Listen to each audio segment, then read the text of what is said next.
মোক্ষযোগে শ্রী শ্রী জগন্নাথ দেবের স্নান যাত্রা। 28 ঘড়া গঙ্গা জল, 1.5 মণ দুধে মাহেশের জগন্নাথ স্নান করেন। রথযাত্রার দিন গোনা শুরু হলো স্নান যাত্রার মধ্য দিয়ে। 628তম বর্ষে এবার মাহেশের রথ ও স্নান যাত্রা উৎসব। 47 বছর পর মোক্ষযোগে হচ্ছে এই স্নান যাত্রা। সকাল 5:30টায় জগন্নাথ দেবকে বের করে প্রাণমঞ্চে নিয়ে যাওয়া হয়। সেখানে 6:20 থেকে শুরু হয় স্নান যাত্রা উৎসব। স্নানপিড়ি মাঠে অগণিত ভক্তের ভিড়।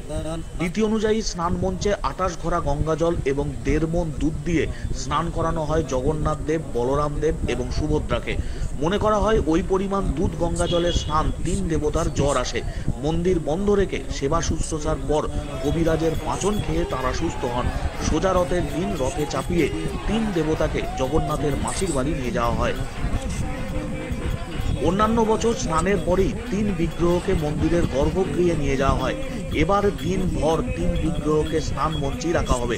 এবার স্নান যাত্রার মুখ্য যোগ রয়েছে, সেই কারণেই জগন্নাথ, বলরাম, সুভদ্রাকে দিনভর স্নান মঞ্চে রাখা হবে ভক্তদের দর্শনের জন্য। দিনভর পুজো, ভোগ নিবেদন সেখানেই হবে। সেই জন্য স্নান মঞ্চে এবং মাঠে ন্যাড়া বাঁধা হয়েছে। সকাল থেকেই অগণিত ভক্তের ভিড়। মাহেশ ছাড়াও পার্শ্ববর্তী এলাকা থেকে দূর দূরান্ত থেকে হাজার হাজার ভক্তরা এসে সমবেত হয়েছেন এই ঐতিহ্যবাহী উৎসবে সামিল হতে।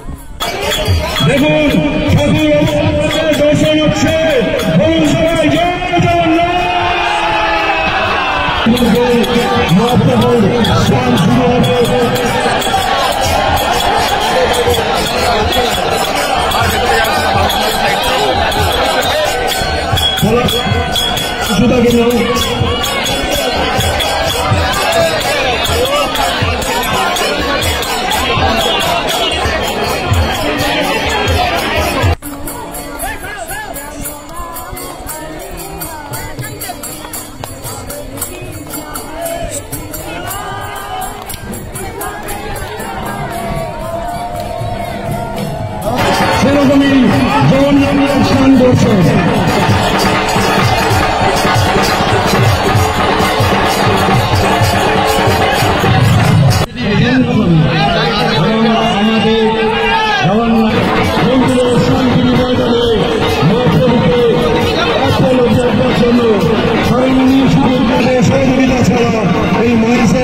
আজ জগন্নাথ দেবের স্নান যাত্রা। হুগলির মাহেশে এই স্নান যাত্রার বয়স 628 বছর। বিকেল নয়, 47 বছর পর এবার ভোর থেকে চলছে স্নান যাত্রা। গজ বেশে জগন্নাথ দেবকে দর্শন করা যাবে আজ দিনভর। আমরা এই মুহূর্তে সরাসরি চলে যাব